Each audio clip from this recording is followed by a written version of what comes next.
क्या हो गया भैया पेप ग्वार्डियोला? ये क्या देख रहा हूं मैं? ये कौन सी वीडियोस वायरल हो रही है? भाई Pep Guardiola has absolutely lost it.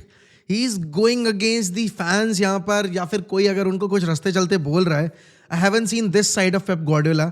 I think he needs counselling. मतलब ये मैं ऐसे नहीं बोल रहा कि भाई because he is our rival and यहाँ पर वो मैन सिटी को मैनेज कर रहे इसलिए बोल रहा हूँ. But the things that I have been noticing recently matches हारने के बाद और वो जो रिएक्शंस आ रहे हैं, it's not looking nice. And Guardiola जैसे मैनेजर को हमने कभी इस तरीके से अपने पेशेंस लूज करते नहीं देखा है. एंड अभी जो कल रात में क्लिप वायरल हुई है उसको देखकर तो लग रहा है भाई Pep Guardiola is going through something जो कि शायद यहाँ पर उनके मेंटल पीस को, उनके यहाँ पर एक तरीके से मेंटल हेल्थ को हार्म कर रहा है.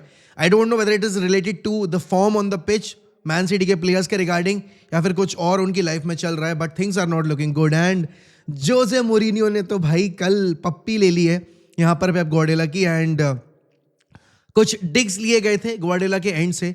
उन डिग्स का जवाब यहाँ पर बिल्कुल खुले में आकर फ्रंट फुट पे दिया है जोसे मोरिनियो ने. अब देखो, जोसे और पेप की राइवलरी अभी से नहीं चली आ रही है. It is there since Barcelona versus Madrid days 2008 के, जब यहाँ पर जोसे मोरिनियो वो सपोज टू मैनेज बार्सिलोना, लेकिन वहाँ पर लपोर्ता ने फिर आपके पेप ग्वार्डियोला को आपकी बार्सिलोना बी से प्रमोट करके बारसा का मेन टीम का मैनेजर बना दिया था. एंड बेसिकली अगर देखा जाए history wise, that was the right call because Barcelona ended up winning यहाँ पर 2 चैंपियंस लीग, अनगिनत यहाँ पर आपके इंडिविजुअल अवार्ड्स प्लेयर के एंड से, एंड ला लीगा की भरमार लगा दी. एंड देन 2 साल के बाद यहाँ पर Jose Mourinho became the manager of Real Madrid and he stopped Barcelona की वो लीथल टीम, पेप ग्वार्डियोला की वो एक तरीके से अभी तक की 21st सेंचुरी की बेस्ट फुटबॉल टीम, उसको जोसे मोरिनियो की रियल मैड्रिड ने रोका था. तो ये जो राइवलरी है ना इन दोनों के बीच में, ये अभी से नहीं चली आ रही, ये काफ़ी पुरानी है. हालांकि ये ज़रूर हुआ है कि जोसे मोरिनियो का जो चार्म था, जोसे मोरिनियो का जो एक पकड़ थी फुटबॉल टीम्स के ऊपर, वो थोड़ी सी नाजुक हो गई है, लूज हो गई है. And currently Jose is managing in Turkey. And अभी पेप यहाँ पर देखा जाए तो आपके 2 साल पहले ट्रेवल कंप्लीट करके आए हैं, 4 लगातार प्रीमियर लीग जीत लिए, तो he hasn't lost that touch. But Jose for sure has lost that touch, not the aura but definitely the touch. But यहाँ पर कल जोसे मोरिनियो ने कल पेप ग्वार्डियोला को आड़े हाथों लिया है. अब देखो, ये सारी चीज़ें तो वर्ल्ड फुटबॉल में चली रही हैं.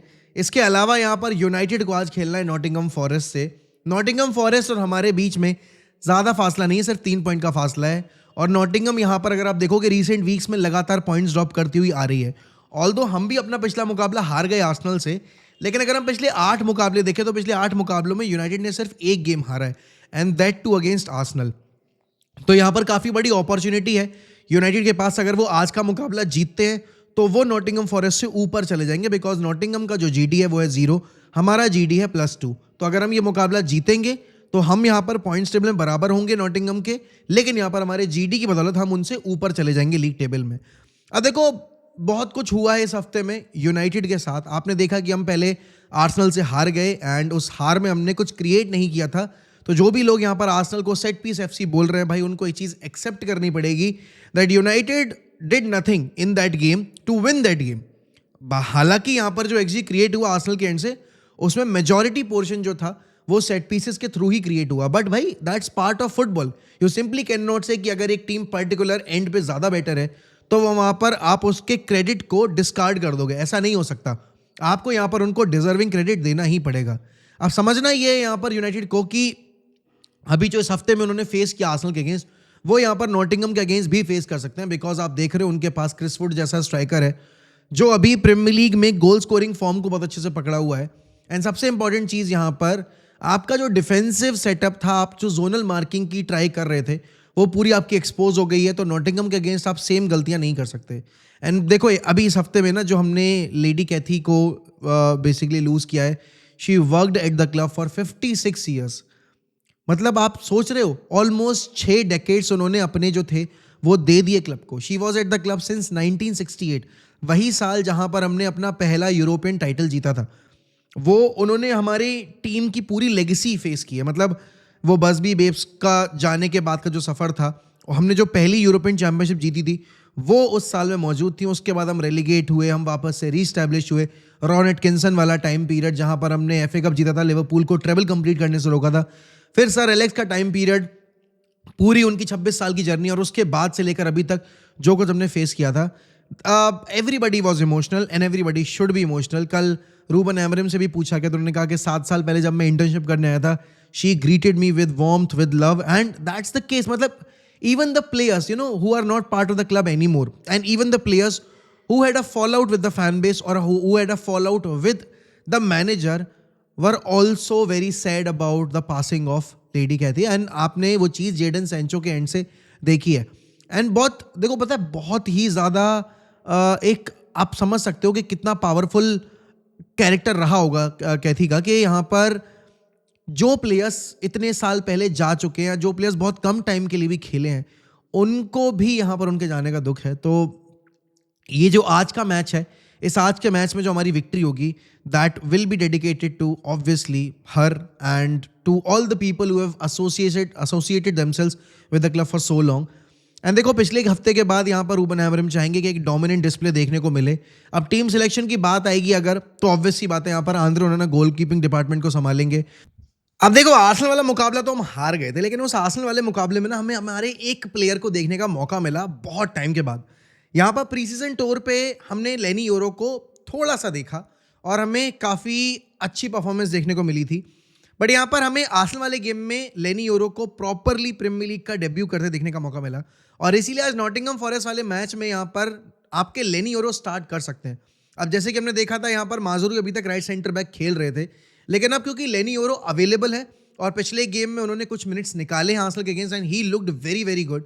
एंड आपके हैरी मैगवायर का गेम थोड़ा सा यहाँ पर ऑफ लगा, तो आज हो सकता है कि आपके यहाँ पर माजुरुई को लेफ्ट विंग बैक के तौर पर हम देखें और यहाँ पर आपके लेनी योरो राइट सेंटर बैक के तौर पर स्टार्ट करें. हालांकि एक्सपेक्टेड तो यही है कि आपके लेनी योरो को वापस से सब्स्टिट्यूट यूज़ किया जाएगा. बट देखो क्या बात है ना, यहाँ पर नॉटिंघम वाले मुकाबले में अगर आप उनको स्टार्ट नहीं दोगे तो ऑब्वियस सी बात है आप यहाँ पर मैन सिटी वाले मुकाबले में तो उनको स्टार्ट देने से रहे, क्योंकि वहाँ पर तो इंटेंसिटी लेवल और ज़्यादा हो जाएगा. तो अगर आपको यहाँ पर लेनी योरो को फिट इन करना है और इस प्रोसेस को थोड़ा सा स्पीड अप करना है, तो आपको इन मुकाबलों को चूज़ करना पड़ेगा. और फिर इस मुकाबले के बाद हमारा जो यूरोपा लीग का फिक्चर है, आप उसमें यहाँ पर लेनी योरो को स्टार्ट दे सकते हैं. तो मेरे हिसाब से आज लेनी योरो को अगर मौका मिलता है, डिजर्विड मौका मिलेगा, और फिर उस केस में यहाँ पर हम लेफ्ट विंग बैक के तौर पे डेलो को यूज़ ना करके माजुरुई को उस विंग बैक के रोल में डाल सकते हैं. मिडफील्ड में आपके कोबी मेनो की वापसी होगी, तो यहाँ पर आपके कोबी मेनो और आपके मैनुअल उगारते खेल सकते हैं यहाँ पर पिवट में. और फिर आपके राइट विंग बैक रोल में आई थिंक अमाड डियालो स्टार्ट करेंगे. लेफ्ट विंग बैक रोल में हो सकता है यहाँ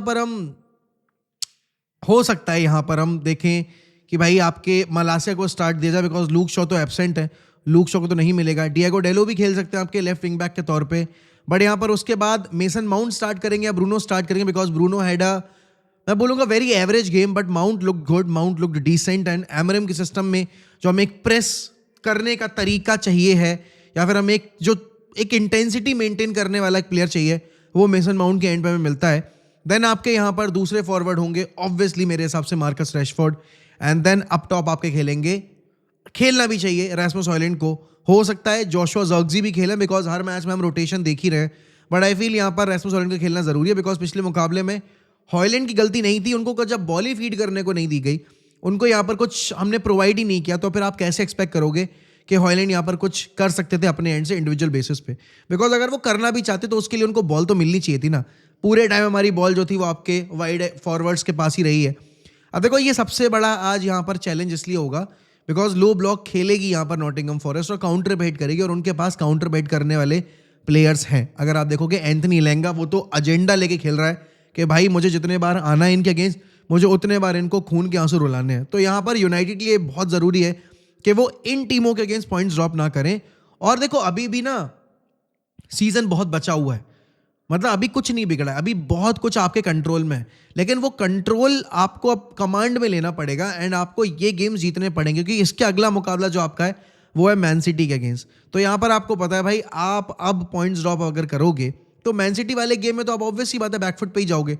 और देखो, given the circumstances Man City are in right now, हम ये नहीं कह सकते कि हम फेवरेट्स के तौर पे जाएंगे मैन सिटी के अगेंस्ट, क्योंकि हमारा फॉर्म तो देखा जाए अगर लीग पॉइंट पोजीशन वाइज तो उनसे तो अच्छा नहीं ही है. हाँ, रीसेंसी बायसनेस के तौर पे आप बोल लो कि भाई पिछले 7 मुकाबलों में हमने 8 मुकाबलों में अच्छा किया है, भाई मैन सिटी पिछले 8 मुकाबलों में 1 जीती है, हमने यहाँ पर पिछले 8 मुकाबलों में सिर्फ 1 हारा है.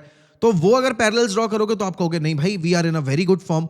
बट प्लेयर क्वालिटी की बात की जाए यहाँ पर, एंड ऑब्वियस ही बात है कंसिस्टेंसी की बात की जाए इतने सारे सालों के परफॉर्मेंस की, तो Man City has an upper hand over us. And देखो अब ये चीज़ आप पे डिपेंड करती है, आपने 2013 के बाद से अभी तक मैन सिटी के ऊपर फिनिश नहीं किया है, तो वो एक्स्ट्रा मोटिवेशन क्या आप यहाँ पर लेकर चल रहे हो कि हमें कुछ भी करके यहाँ पर फिनिश करना है मैन सिटी के ऊपर, और वो तभी होगा जब आप अपने रिमेनिंग फिक्चर्स जीतोगे, और मोस्ट इंपॉर्टेंटली आप अपने जो हेड टू हेड फिक्चर्स हैं आप उन पे हराओगे मैन सिटी को। अब देखो अगर मैं यहाँ पर नॉटिंगम के एंड से बात करूँ तो नॉटिंगम में न्यूनो एस्पिरितो सैंटोस ने जब से चार्ज लिया है, ही हैज़ रेवोल्यूशनाइज्ड यहाँ पर नॉटिंगम का पूरा सेटअप। नॉटिंगम इकलौती वो टीम है जिसने लिवरपूल को इस सीजन में हराया है, और वो भी अपने होम पे नहीं, एनफील्ड पर।